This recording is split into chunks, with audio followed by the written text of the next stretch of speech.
akhirin imamil anbiya'i wal mursalin sayyidina wa nabiyina wa maulana Muhammadin wa ala alihi wa sahbihi ajma'in wa la hawla wa la quwwata illa billahil aliyyil azim. Amma ba'du, fa ya ibadallah, usikum wa nafsi bitaqwallah, faqad fazal muttaqun. Para jamaah yang mulia dan segenap umat Kangjeng Nabi Muhammad sallallahu alaihi wasallam, terkhusus saudara-saudara yang senasab dari eyang pemijahan, dari eyang permasalahan, kesananya juga dari leluhur-leluhur kita, para wali songo yang kita agungkan, yang kita syukuri, yang kita ikuti ajarannya, akidahnya, akhlakul karimahnya, ilmu syariatnya, tasawufnya, thariqahnya.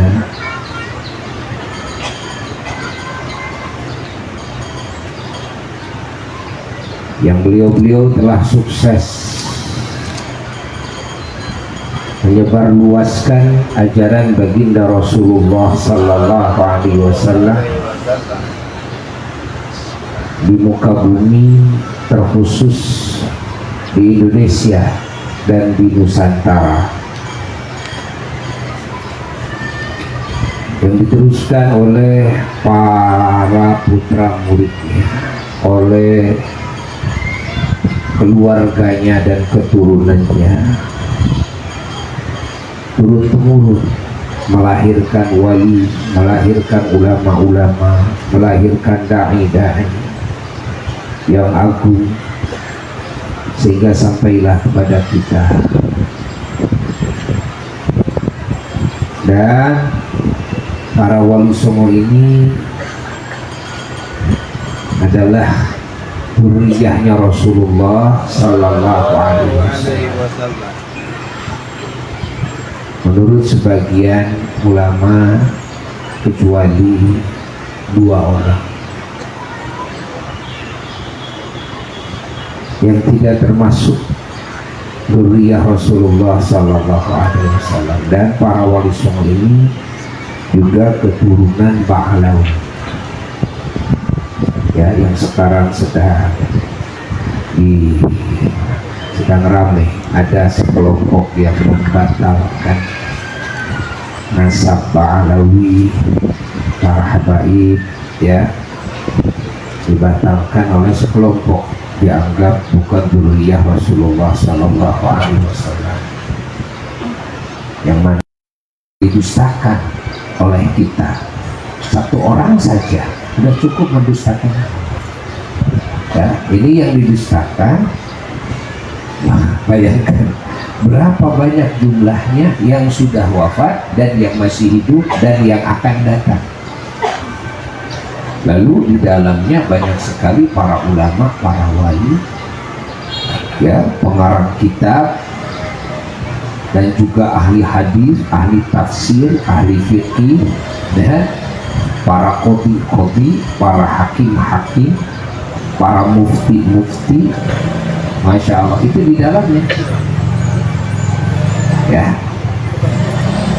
Dan juga beliau-beliau yang telah menyebarkan Islam, menyebarkan ilmu Allah, ilmu Kangjeng Nabi Muhammad sallallahu alaihi wasallam, mentarbiyah umat dengan tarbiyah iman, ya, yang sahih, akidah yang sahihah.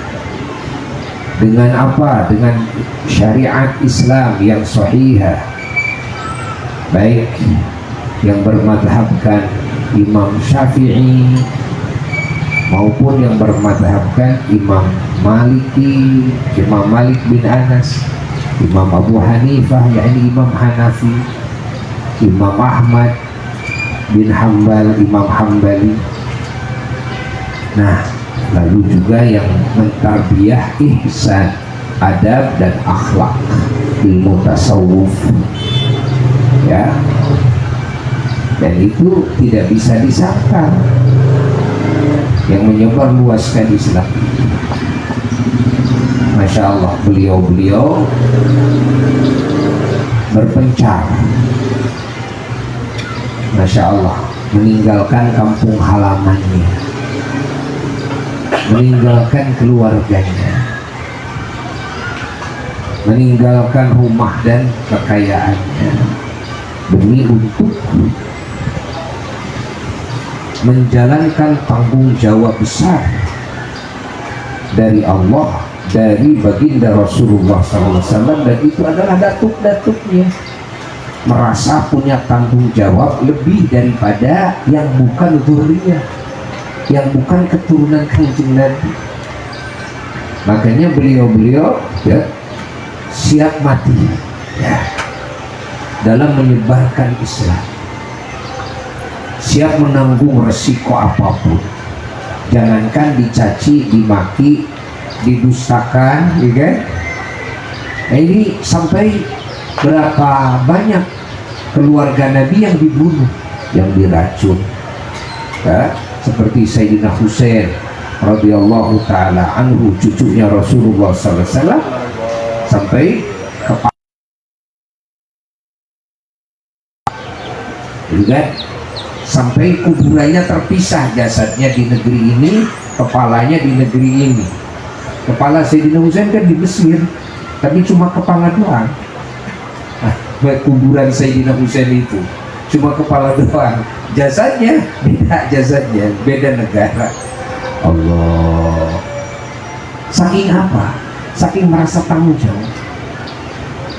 Ya, di sisi lain memang cinta kepada Allah dan Rasul, memang sangat sempurna kecintaannya dan ta'zim kepada Allah dan Rasul.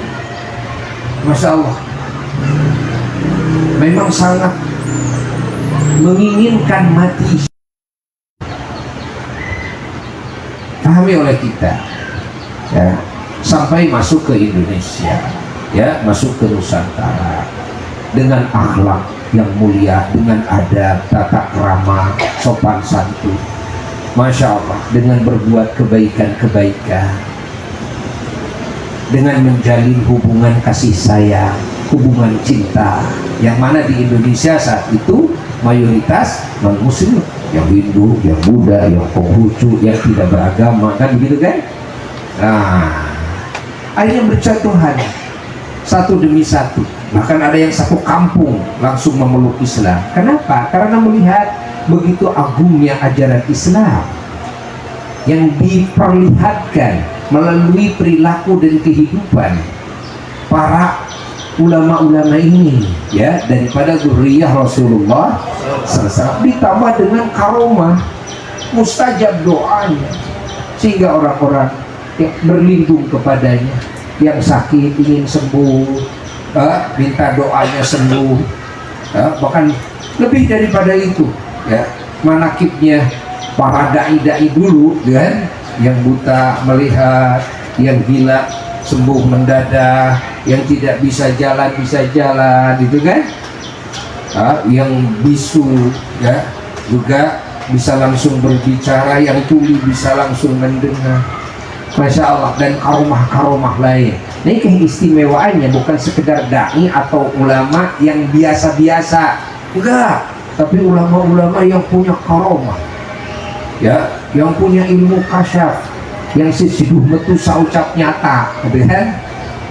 Nah, ini leluhur-leluhur kita. Nah, leluhur kita ini. Namun para wali songo itu, beliau-beliau ya tidak ada yang menampakkan ya sebagai keturunan Nabi dulu. Tidak ada yang menampakkan bahwa saya ini sayyid ya, bahwa saya ini umpamanya Habib ya. bahwa saya ini dzurriyyah Nabi, kecuali hanya satu dua. Kenapa? Demi perjuangan. Semuanya demi perjuangan. Dan beliau-beliau memang memberi contoh agar mengedepankan ajaran Kanjeng Nabi ketimbang memperlihatkan label nasab. Itu para wali songo begitu dan keturunannya begitu. Yang lebih mengedepankan apa? Ajaran Kanjeng Nabi aja. Nah, tersebar luas kemana-mana. Indonesia menjadi mayoritas muslim. Lahirlah para wali, para ulama, cetakan beliau-beliau, didikan beliau-beliau. Bukan sekedar non muslim menjadi muslim saja, tapi menjadi alim, menjadi ulama, menjadi wali-wali Allah. Sebelum para wali songo sudah banyak wali-wali Allah yang masuk Indonesia, tapi gerakan dakwahnya itu kalau wali songo itu lebih signifikan gerakan dakwahnya itu. Nah, menyebar ke sana kemari. Masya Allah. Lalu ditambah lagi setelah kesininya perjuangan para wali songo itu diperkuat lagi oleh dzurriyyah Rasulullah sallallahu alaihi wasallam dari berbagai negeri, terutama dari Yaman, dari Hadramaut, dari Tarim, banyak kota di sana. Nah, ini keturunan Ba'alawi, dan label Habibnya ini, beliau-beliau ini terpampang. Dari sananya sudah terpampang. Bergabunglah di Indonesia dengan keturunan para wali-wali songo. Yang keturunan wali-wali songo juga sebetulnya hakikatnya sama, dari dzurriyyah Rasulullah sallallahu alaihi wasallam, yaitu Ba'alawi juga. Jadi antara yang label kehabibannya yang tidak ditampakkan dengan yang label kehabibannya yang memang nampak, gitu kan, bergabung. Semakin kuat dulu itu, semakin kuat. Satu sama lain saling menyambungkan sanad keilmuan satu sama lain. Semakin kuat di Indonesia ini, semakin tersebar di Indonesia ini, yang sebetulnya Ba'alawi dan wali songo itu saudara, dan itu bisa disebut saudara kandung. Ba'alawi dan wali songo itu saudara kandung, saudara, gitu kan. Nusantara tetap keyakinannya dalam hati mengakui bahwa Ba'alawi ini, para habaib ini adalah dzurriyyah Rasulullah SAW. Namun yang sedikit sekali itu, mereka itu kan punya buzzer, punya apa? Punya tim penyerang lewat media. Jadi seolah-olah ini banyak. Sebetulnya yang terbanyak itu adalah yang adem ayem. Yang banyak itu adalah yang hatinya meyakini bahwa Ba'alawi, para habaib adalah dzurriyyahnya Rasulullah sallallahu alaihi wasallam. Nah, ingat 99,9% menurut prediksi Buya. Dan Buya meneliti sana sini, adem-adem saja, biasa-biasa saja. Kenapa jadi gencar itu? Yang menggencarkan itu buzzer-buzzernya, musuh-musuhnya itu menggencarkan itu sengaja, kan? Nah, bikin orang-orang yang khusus ini orang buat ngomong aja, kerjaannya jelek-jelekin para habaib, kerjaannya terus menayangkan gitu kan, kekurangan kejelekan para habaib, kan? Ingat, padahal yang ditayangkan itu hanya apa ya, 1% dari 100% juga enggak, enggak, 1% dari 1%-nya, lalu dari 100% juga enggak, yang memang dia punya kesalahan, ya. Ingat, yang kesalahan ini pun juga dan masih belum bisa disebut salah mutlak, belum yang didagangkan ke sana kemari, ya. Ingat, makanya hati-hati ya, hati-hati. Kalaupun ia salah umpamanya, ya cuma dia doang, tidak mengatasnamakan semua para habaib dan pahlawan, enggak, bukan atas nama itu, bukan. Kenapa? Karena para ulama-ulama kita itu, ya, yang keturunan Wali Songo banyak yang berguru kepada para habaib dan Ba'alawi. Coba menerima ilmunya, sehingga pada jadi wali, kan?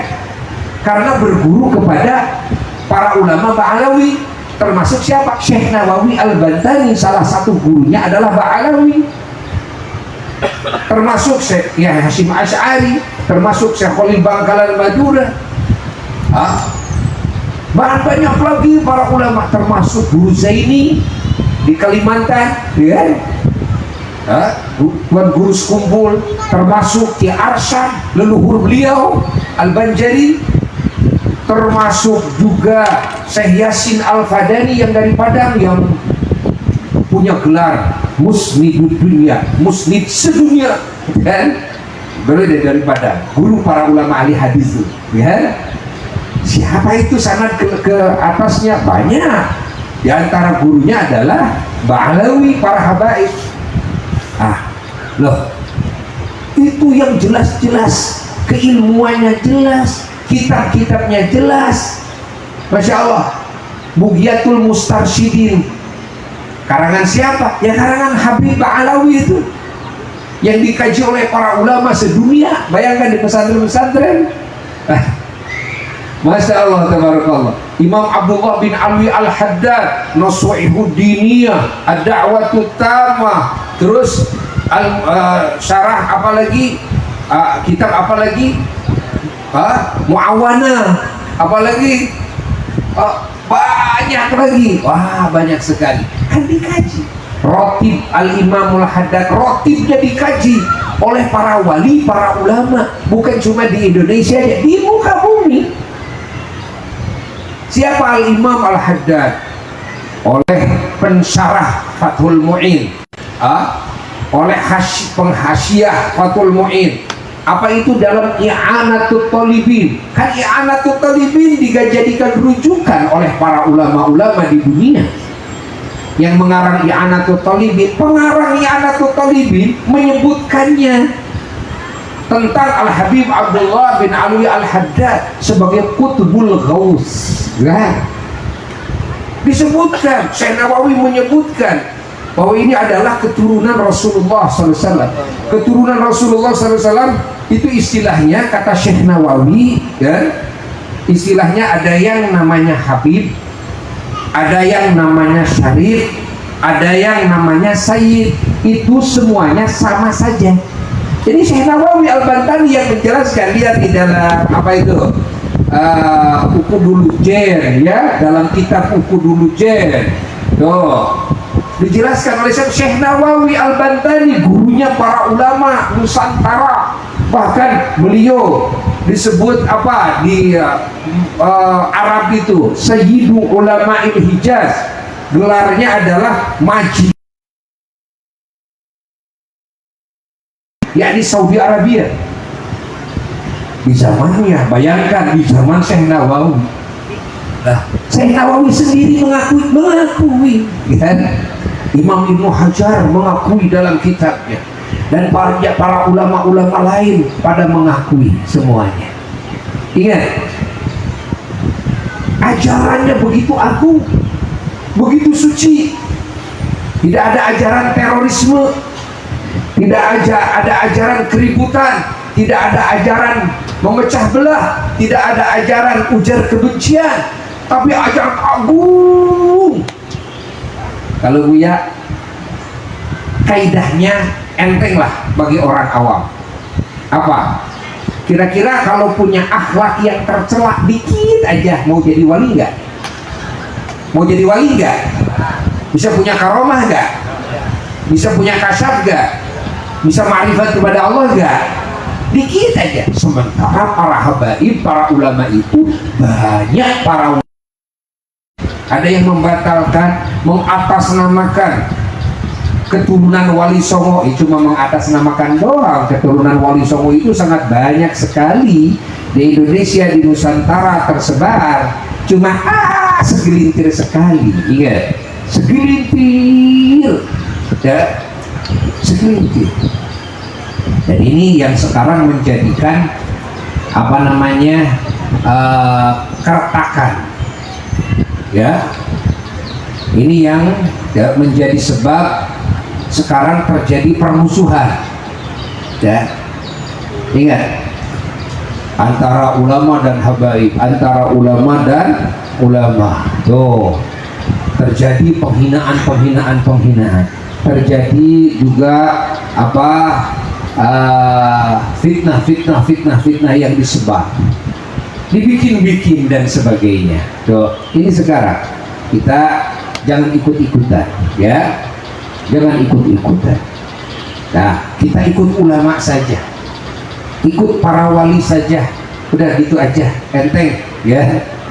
Ikut para ulama, ikut para wali yang jelas-jelas ulama, jelas-jelas wali, jelas-jelas beliau-beliau ini adalah mujtahid. Jangan ikut kepada segelintir yang baru muncul. Ulama juga tidak teruji keulamaannya, ingat. Tidak teruji. Oh, ini pengarang kita banyak, ngarang kita mah gampang. Ya, ngarang kita mah gampang. Ingat. Maaf nih ya. Kalau Buya mau ngarang kitab dengan bahasa Arab saja, dan apa sulit? Gak sulit sih. Tapi banyak para ulama yang tidak ngarang kitab, bukan berarti tidak bisa ngarang kitab. Mama yang Cibaduyut, gurunya para guru, ketika salah satu muridnya ya cerita kepada beliau, bertanya kepada kenapa Ama tidak ngarang kitab. Apa jawaban beliau? Ya, genah menang batur euy. Kata Ahmad Cibaduyut gini jawabannya, enak dapat orang lain, tidak tanggung jawab lagi, karena sudah ada, semuanya sudah dijawab oleh para ulama. Ya, akhirnya beliau tidak mau ngarang kitab. Seperti halnya para wali songo. Ya, para wali songo itu ingat, tidak mengarang kitab fokusnya, walaupun ada sebagian, tapi hanya sedikit sekali. Namun beliau-beliau itu fokus mendidik umat langsung, mengajarkan keilmuan secara langsung, tidak melalui tulisan karangan beliau, memakai karangan ulama-ulama yang sudah ada saja, lalu oleh beliau ditarbiyah keimanannya, oleh beliau ditarbiyah akhlaknya, ditarbiyah amal solehnya, sehingga murid-muridnya menjadi wali, menjadi ulama, mengambil kecukupan dengan kitab-kitab para ulama-ulama yang sudah ada. Nah, ingat, apakah para wali songo tidak bisa ngarang kitab? Ya, bahasa Arab kan sudah biasa, kan? Namanya ulama itu di dadanya itu kan penuh dengan ilmu.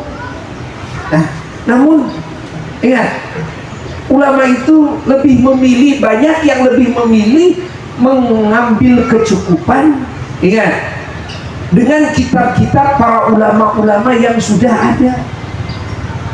tinggal apa? Ya sudah, tinggal baca itu, tinggal ngamalin itu. Yang paling penting bagaimana mentarbiyahkan kandungan kitab-kitab ulama menjadi akidah yang sempurna, menjadi amal soleh yang sempurna, menjadi ketakwaan yang sempurna, menjadi al-akhlakul karimah yang sempurna, sampai menjadi al-arifuna billah, orang-orang yang ma'rifat kepada Allah. Nah itu yang susah. Walaupun kita numpuk di rumah kita, belum tentu kita bisa mengamalkan. Ingat, jadi yang susah apa? Yang susah itu begitu. Setelah memberikan pemahaman, keilmuan, lalu bagaimana mendidik amaliyahnya, bagaimana mendidik kesempurnaannya keyakinan, bagaimana mendidik al-akhlakul karimahnya, supaya murid-murid ini betul-betul kan keimanannya sempurna, akhlakul karimahnya sempurna, ketakwaannya sempurna. Itu ya. Jadi jangan dianggap bahwa yang tidak mengarang kitab ya, itu tidak bisa mengarang kitab. Dan jangan dianggap juga orang yang sudah bisa ngarang kitab itu adalah ulama. Belum tentu. Walaupun dengan bahasa Arab ya, belum tentu. Berapa banyak sekarang orientalis barat ya, dia mengarang kitab dengan bahasa Arab, bahasa Arabnya fasih, tapi anak kesina angarnya salah, kandungannya tetap saja menyesatkan umat walaupun dengan bahasa Arab fasih. Iya, pahami oleh kita, kesuksesan, ingat, kesuksesan sebagai ulama ya, ingat, ketika mendidik umat bukan ngarang kitab. Ingat, kesuksesan sebagai ulama dalam mendidik umat ketika umat ini sukses menjadi orang yang sempurna imannya, sempurna akhlaknya, sempurna ketakwaannya. Itulah kesuksesan ulama, bukan dalam ngarang kitab, bukan dalam hebatnya ceramah walaupun dengan bahasa Arab, bahasa Inggris, bukan. Itu makan ngomong sendiri, nulis sendiri. Kesuksesan ulama itu lihat di muridnya. Dan kalau mampu mencetak murid dia yang tadinya orang dulu, yang tadinya orang kafir, yang tadinya orang yang akhlaknya bejat, berubah menjadi wali Allah, good.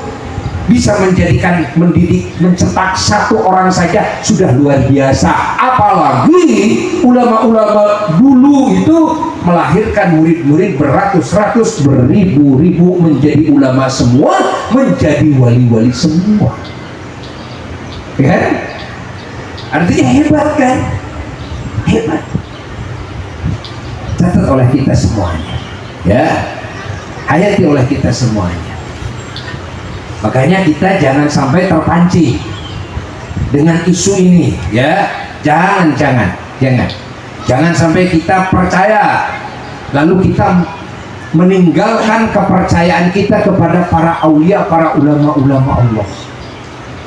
Lalu kita percaya kepada orang-orang ya yang diulamakan atau mengaku dirinya ulama, kan? Ingat ini. Yang lalu mereka berani membatalkan nasabnya Ba'alawi, para habaib yang di dalamnya beratus-ratus ribu ulama dan aulia-aulia Allah, dan beliau-beliau adalah sanad keilmuan para ulama Nusantara. Allah, ya. Kalau ini dibatalkan, hancur semua agama. Agama Islam ini hancur, ilmunya semua para ulama dan umat Islam di Nusantara ini hancur, lebur semuanya.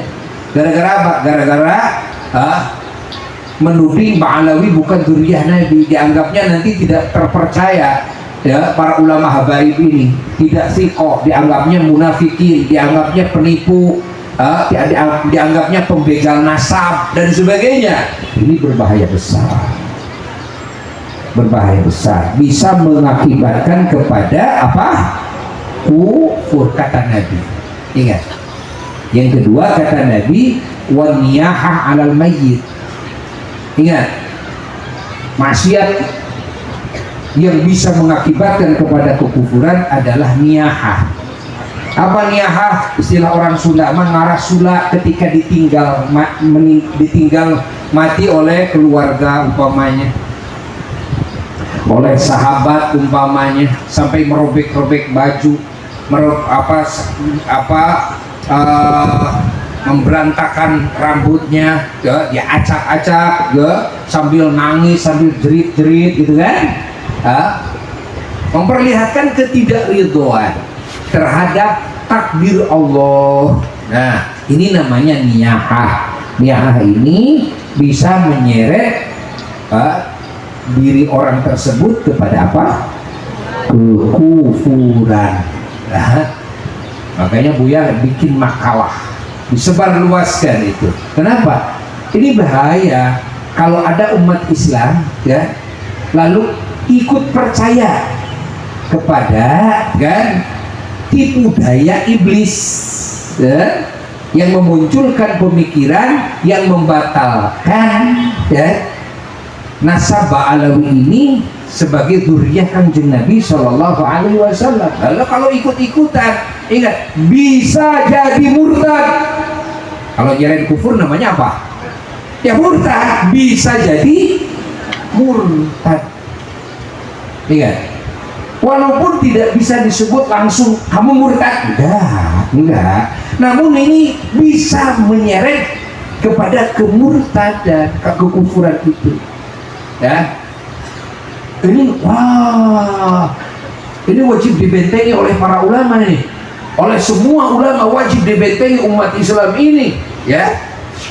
Ternyata sekarang bukan cuma orang awam yang tertipu, ya, ikut percaya kepada statement tesis iblis ini, gitu kan. Ternyata kelas kiai saja ada yang tertipu. Ini kelas kiai, Allah, kelas kiai, ya. Makanya harus dijaga, oleh kita.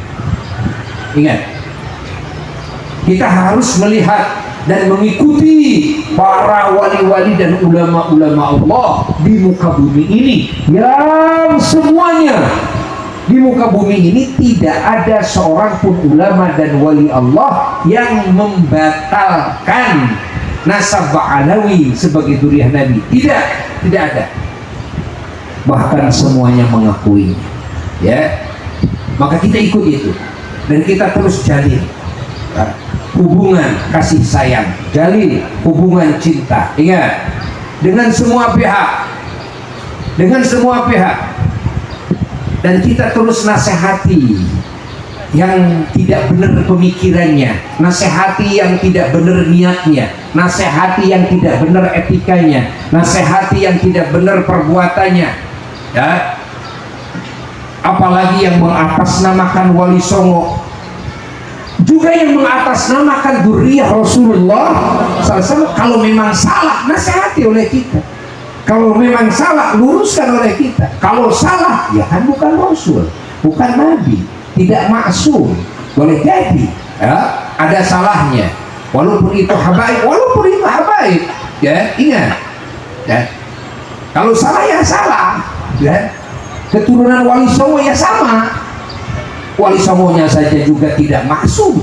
Ingat, hal yang wajar. Namun kewajiban kita adalah amar ma'ruf nahi munkar. Kewajiban kita adalah meluruskan yang bengkok. Kewajiban kita mengajak bertobat kepada orang-orang yang maksiat, yang melakukan munkar. Dan kita tetap terus menjaga ukhuwah, menjaga persaudaraan, ya, dengan solid, ya. Terus juga memperkuat tali silaturahmi dengan siapapun, bukan dengan keluarga Wali Songo saja, tidak, atau dengan habaib saja, tidak. Ingat, menjalin hubungan silaturahmi dengan semua ciptaan Allah, dengan muslim, dengan non muslim, menjalin persaudaraan dengan semua ciptaan Allah, dengan muslim, dengan non muslim, hatta dengan binatang sekalipun. Dengan binatang sekalipun, ya. dengan binatang sekalipun. Maka Buya suka kasih apresiasi. Ada orang yang bisa bersahabat dengan ular, yang bersahabat dengan buaya, yang bersahabat dengan anjing, yang bersahabat dengan singa, gitu kan? Kasih apresiasi, bagus. Sebetulnya persahabatan dengan semua makhluk adalah ajarannya Allah, ajarannya Kanjeng Nabi Muhammad, sehingga tidak ada kejelekan yang lahir dari manusia, baik dari niatnya maupun dari akhlaknya maupun dari perbuatannya maupun dari ucapannya, bagi siapapun ciptaan Allah, hatta bagi dirinya sendiri. Sehingga diharamkan suudzon, diharamkan hasud, diharamkan merasa diri kita lebih mulia dari yang lain, diharamkan juga berbangga-bangga dengan nasab, dengan harta, dengan ilmu, dengan ibadah. Itu diharamkan, ya. Dan juga diharamkan lagi ghibah, menceritakan kekurangan orang lain, kesalahan orang lain, fitnah, dusta, jalin janji. Karena ini menyalahi ajaran Allah. Apa ajaran Allah? Ajaran kasih sayang kepada sesama ciptaannya, ajaran berbuat kebaikan kepada sesama ciptaannya. Masya Allah, ajaran pengabdian yang tulus karena Allah kepada Allah. Itu ajarannya Allah, itu ajarannya Kanjeng Nabi Muhammad sallallahu alaihi wa alihi wasallam. Terus kita jalin hubungan, jangan didengar walaupun itu kiai, umpamanya walaupun itu guru kita. Guru saya malah ikut membatalkan, guru saya malah ikut tidak percaya bahwa Ba'alawi ini adalah zuriyah Nabi. Jangan diikuti pemikiran itu berbahaya. Nah, itu berbahaya. Ingat, jangan diikuti. Walaupun itu guru kita, lihat para ulama-ulama sedunia, lihat jumhurnya para ulama-ulama sedunia. Ingat, jangan melihat segelintir, 1, 2, 3 orang. Nah, ingat, mereka mengaku itu sekarang mayoritas katanya sudah tidak percaya kepada para habaib. Itu semuanya adalah dusta, penggiringan opini. Ya, namanya penggiringan apa? Opini. Ingat. Tidak. Bahkan sekarang menyatakan, ya, banyak ulama-ulama yang bikin pernyataan lewat video, banyak jawara-jawara siap mati membela para habaib, ya. Nah, kita juga siap membela para habaib, siap mati. Alhamdulillah, kita juga sama itu kan. Karena apa? Membela zuriyah Nabi itu wajib, membela ulama di dalamnya dan para aulia di dalamnya wajib, kan? Tuh, wajib tuh. Ingat, pahami oleh kita semuanya. Apalagi ini cucu-cucu Nabi. Kita ini berharap dapat syafaat dari siapa? Ya dari Kanjeng Nabi, dari datuknya. Lalu kalau kita jelek sama cucunya gimana? Kalau ada pertanyaan, gimana kalau ada cucunya yang jelek perangainya? Ya nasihati oleh kita, ya luruskan oleh kita, jangan diikuti oleh kita. Amar ma'ruf nahi munkar itu berlaku bagi siapapun. Dan ingat, bagi siapapun, ya bagi siapapun. Dan hukum syariat Islam ini juga berlaku bagi siapapun. Tidak cuma karena ini adalah keturunan. Ada hukum kisos, gak ada hukum potong tangan. Oh ada. Kata Nabi sendiri yang menyatakan, kan, kalau putriku Fatimah mencuri maka aku akan memotong tangannya. Allah. Lau salakat Fatimah binti Fatimah, laqata'tu yadaha. Nabi sendiri yang menyatakan. Artinya hukum had, hukum apalagi kisos, ingat, itu tidak kebal, gitu. Keturunan Rasul, ingat, terhadap hukum-hukum agama. Begitu pula hukum negara. Namun selama masih bisa dengan cara yang terbaik, lakukan yang terbaik. Atas nama cinta kita justru kita nasihati. Atas nama cinta kita luruskan. Atas nama cinta kita ajak agar dia yang ya, maksiat ini agar dia sadar, agar dia kembali kepada Allah dan datuknya Rasulullah Sallallahu Alaihi Wasallam, agar tidak mencoreng-moreng nama baik datuknya dan nama baik para habaib. Ingat ya, catat oleh kita semuanya ya, kita jangan sampai tertipu oleh penyebaran video-video yang itu menjelek-jelekan habaib ya. Ingat, dari sisi kesalahan beliau, dan kesalahannya juga tidak banyak dari sisi itu, dan itu pun juga belum tentu kalau diadili bahwa itu murni salah. Ingat, dan itu juga hanya dari segelintir orang, segelintir habaib dari jumlah habaib yang wah kan, kebanyakannya ya, Masya Allah adalah ulama-ulama Allah, adalah para wali-wali Allah. Nah, salah satu contoh sekarang ya, di Indonesia bahkan di dunia diakui oleh non muslim, diakui ya sebagai ulama. Ingat, ulama Islam.